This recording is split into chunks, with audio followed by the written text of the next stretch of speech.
Morning, friends. It's a bit of a nicer morning this morning. That's my story. Welcome back to the channel. We are currently just you can see the Norwich Dunes.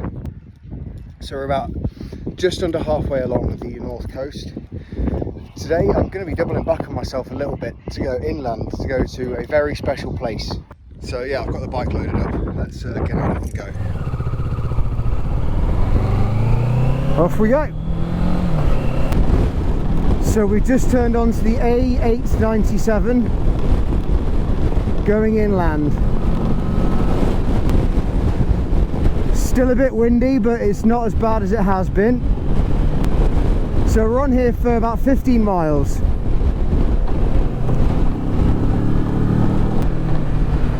And this is actually the same road as the one I wild camped next to the River Helmsdale, so this would lead me to the same spot.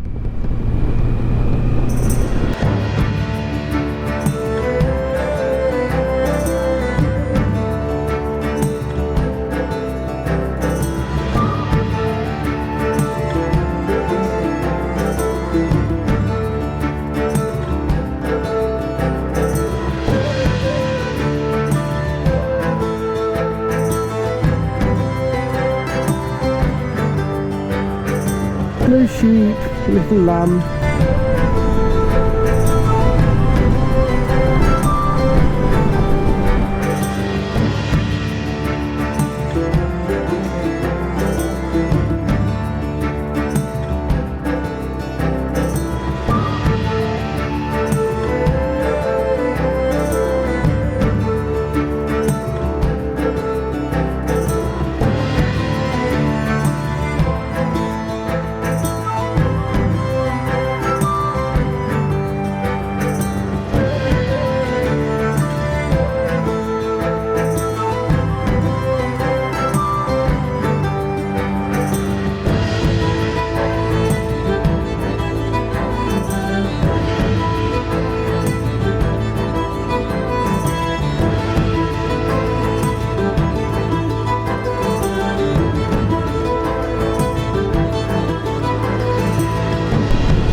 Guess who's gone the wrong way?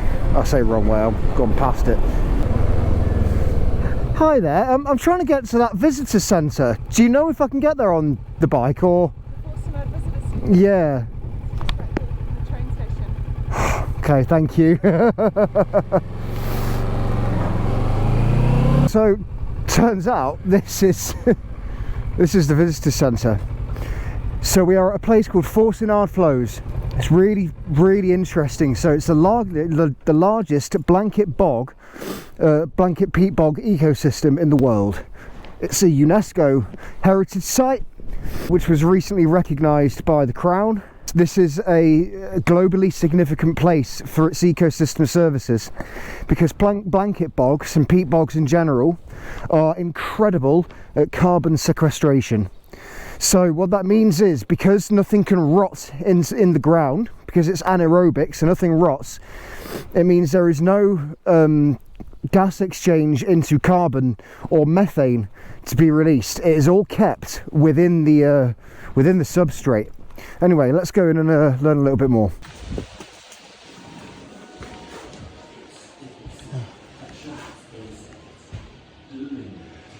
And so this is what we mean by a blanket peat bog. That's a visitor centre there. I'll have a walk out to that. Amongst the plants.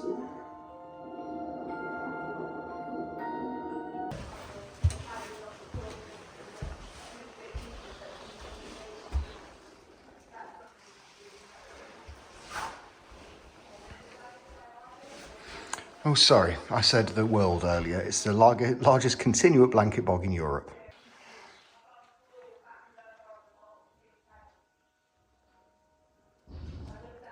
And there you go, that gives you some idea. So under the water, the peat is up to 10 meters deep.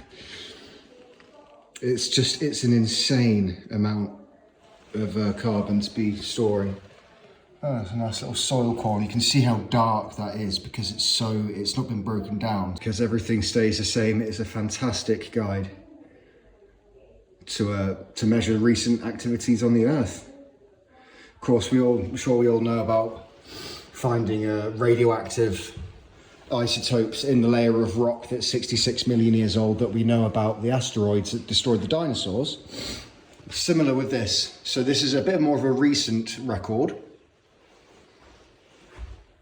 Yeah, peat is so interesting. So here we have a kind of a trophic, not really trophic, a stratified view of what we're going to find on each level.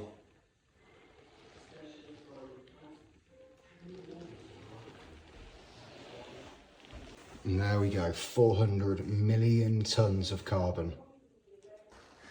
3% of the Earth's surface. 30% of all the organic carbon on the planet. So it's all very well planting trees, but we need to be creating bogs, apparently.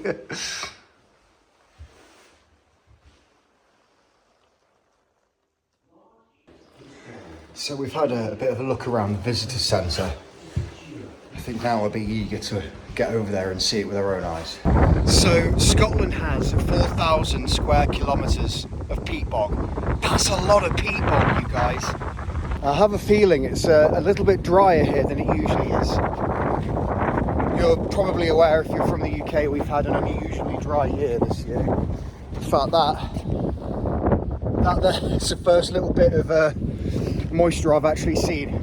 But we'll get to the viewing point. Should have a good view then. Bog systems like this are home to some really unusual plants. In the UK, we've only got one native carnivorous plant, and that is the sundew. And that thrives in ecosystems like this. The whole point of carnivory when it comes to plants is that those plants are evolved and they've developed to withstand low nutrient soils, so they develop strategies to be able to get their nutrients from elsewhere, hence why some of them decided to go carnivorous. Obviously, being a peatland, there's not much nutrient to go around really, so they developed this strategy of just eating the flies. So we've got one lonely stump here that literally has its own signpost, just saying that 4,500 years ago this place was a little bit of a forest before it turned into this peat bog. This place does have lizards. It's interesting, you wouldn't think of a peat bog as a place that lizards and stuff would like to live, but apparently they do. It's a bit of a blustery day today, I'm not sure we'll be seeing any. It'd be nice, but I'm not counting on it. Almost there anyway. There we go, we can see some of the pools. So that just sits on top of the peak, creates vital habitat. Wow, look at this place.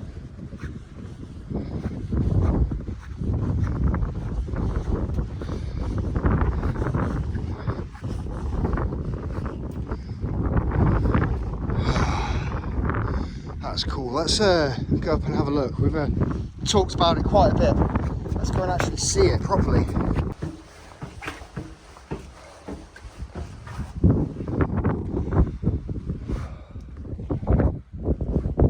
Oh, isn't that cool? So while this is the only little area with, not the only, but the peatlands as a whole are not covered in these pools. This just happens to be where water is gathered. But all out there is all peatland.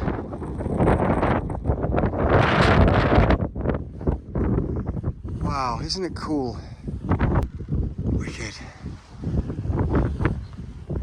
Let's have a walk around the pools. Oh wow, that was... yeah. Not going to do that anymore.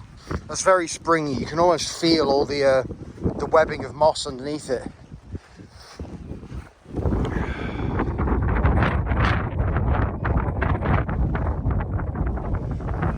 that if you like. Oh, left and right. Let's go right.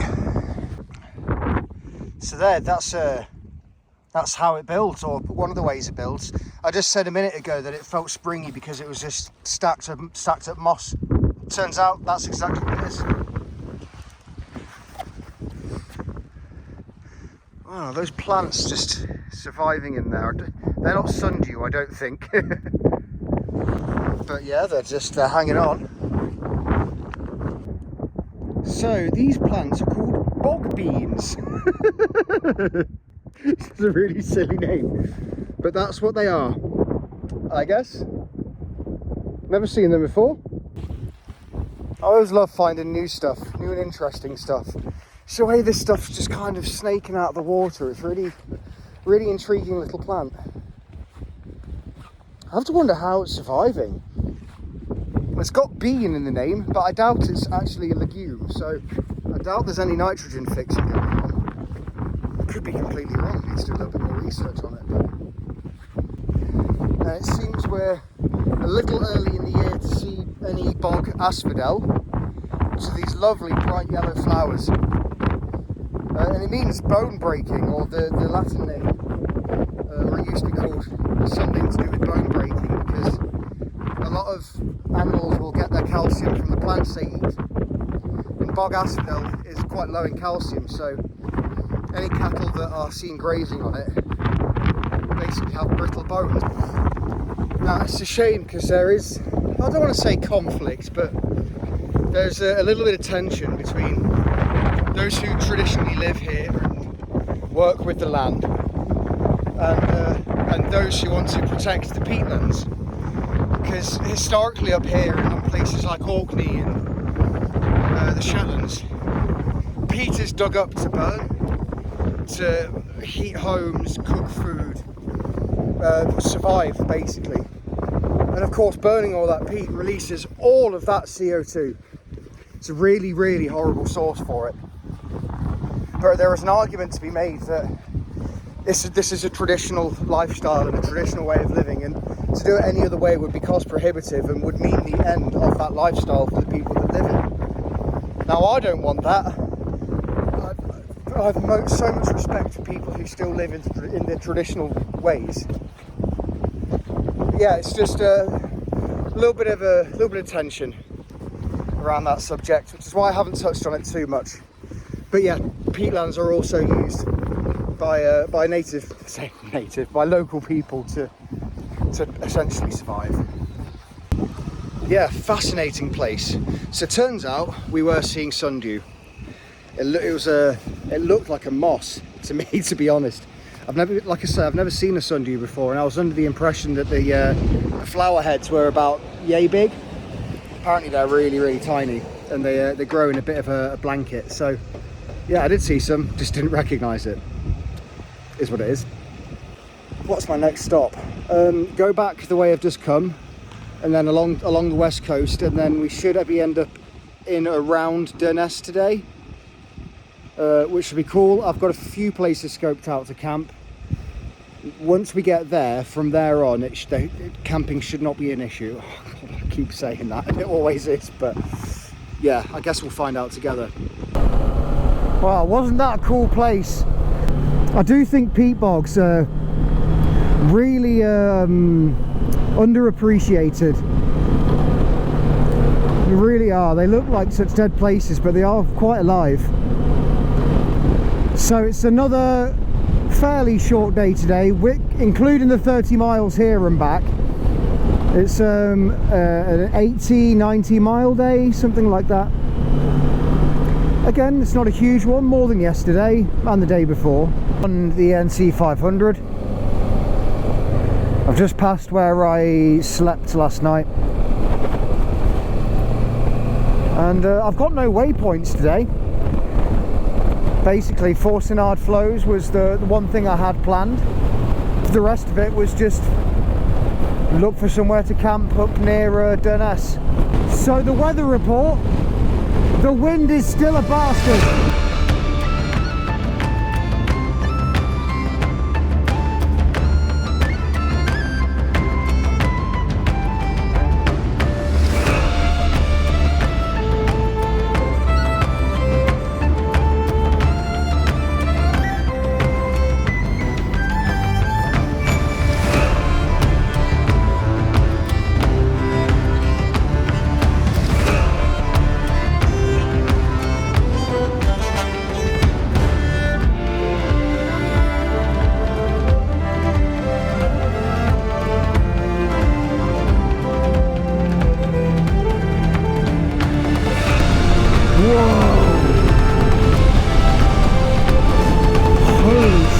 what a view.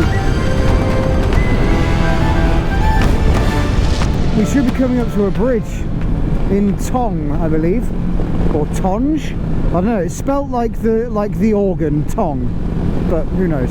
There's a geological information point on the bridge. I'm not sure what it says, but I'd quite like to have a look. Wow. God, what a view. Look at the mountains. That's the first real mountain I've seen, I think. So here's the causeway.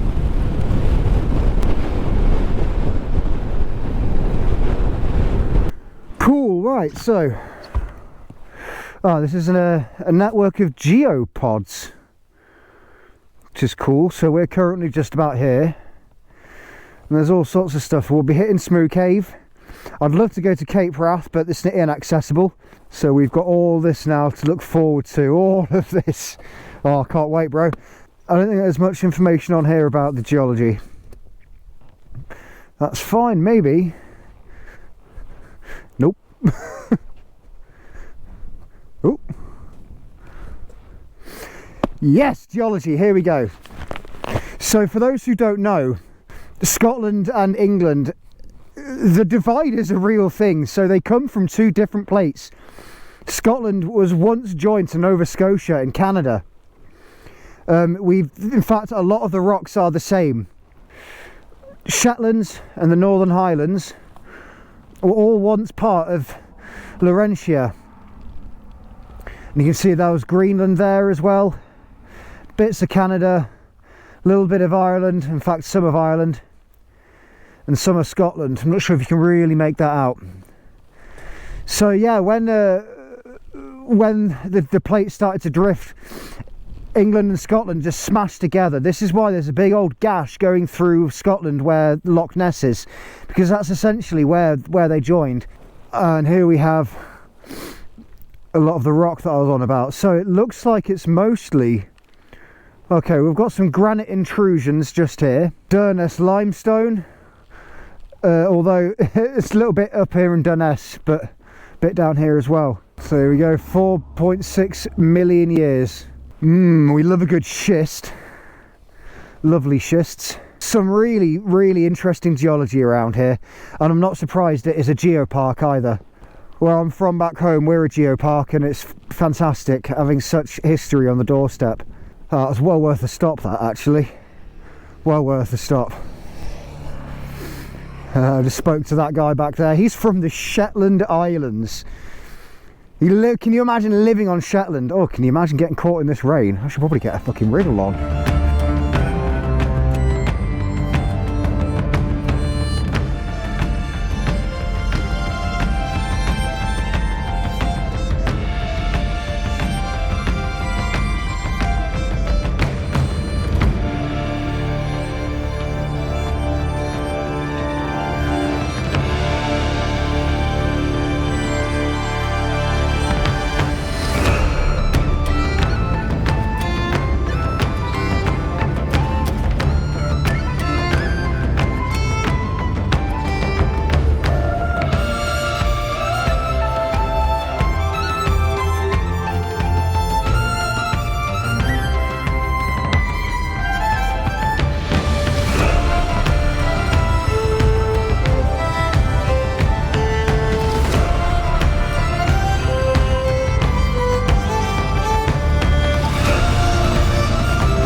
Here we are at Smoo Cave. I've come down here to Smoo Cave. It's also been pissing it down, but it stopped now for a bit.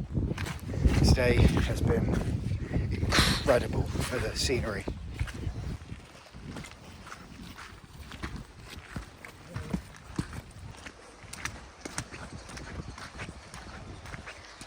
So a lot of this is formed out of Durness stone. which is, from what I can tell, a limestone. So just as we have the similar geology in the Peak District of acidic peaty soils draining down into the bedrock, yeah, just as we've got that, we've got it here as well. Now this place has been used as far back as the Viking era. So they found like metal slag, ship nails and fishing equipment. What is going on with my hair? And fishing equipment. So it shows that this place was used as a base for trade, shipwriting and fishing.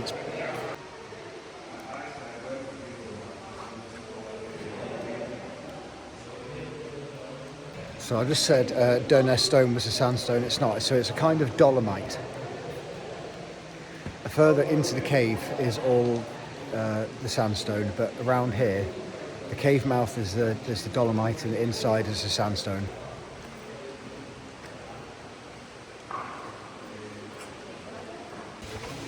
So now we're going to go in and see the waterfall.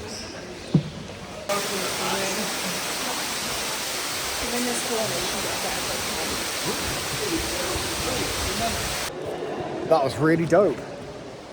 That was a lovely little waterfall. I would have liked to have gone in. I was wondering if they gave a discount for using your own helmet, but I have a feeling it's a no.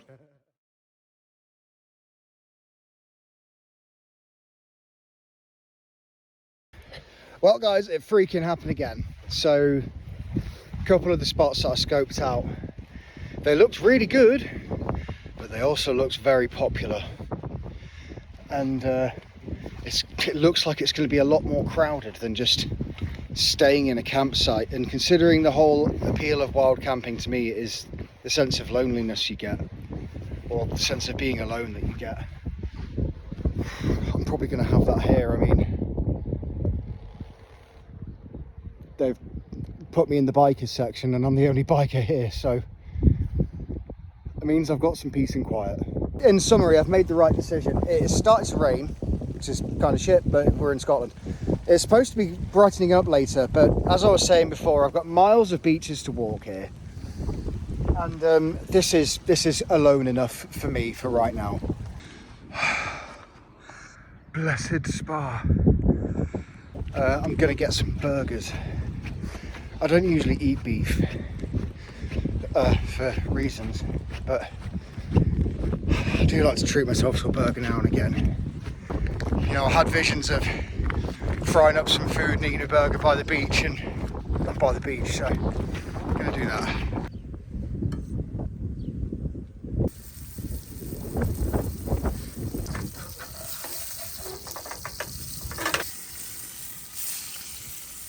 Controversial choice for a burger. I've gone for the Edam. As in, god damn, this burger big. Now that, not a bad burger.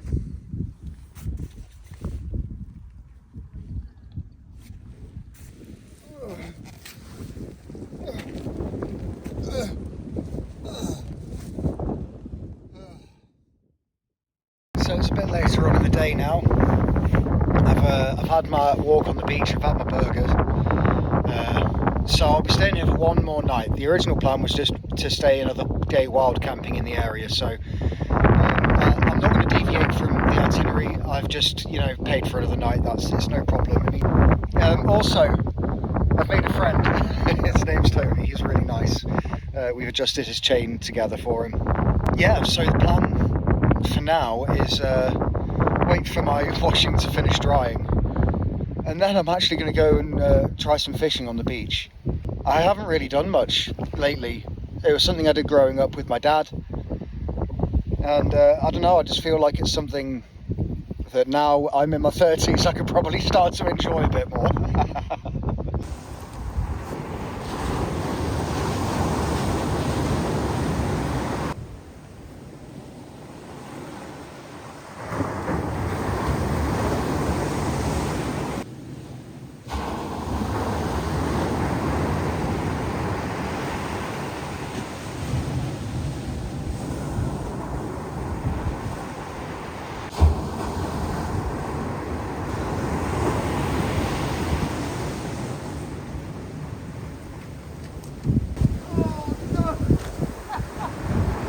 Yeah, there's nothing biting, and if there is, they're not going for my tackle. It's way too light for how rough the sea is, but I wanted to sling one in just to test it, you know. So I'm ascending this beach, or this, for the third time today. I can safely say I have not skipped leg day. Just look at this.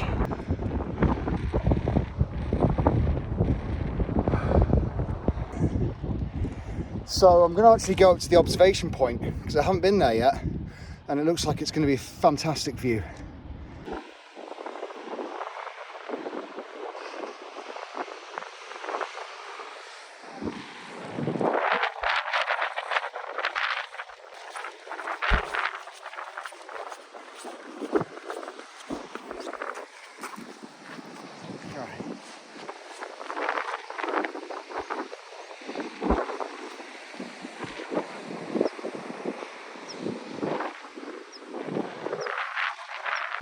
Well then, my friends, it's a really lovely evening here, and I think this is probably where I'm going to end the video. It's been, again, quite a nice day. It's not gone to plan again, but the plan that has formed is working out quite well, I've got to say. Here at the viewpoint to say thank you for coming along with me today. Like, comment, subscribe, all that good stuff. Things are really starting to pick up now. Look at the mountain at the back. Ah! Okay, right, bye.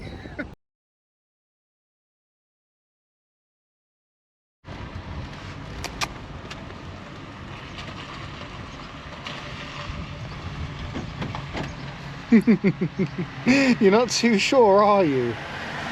I've got no food for you, but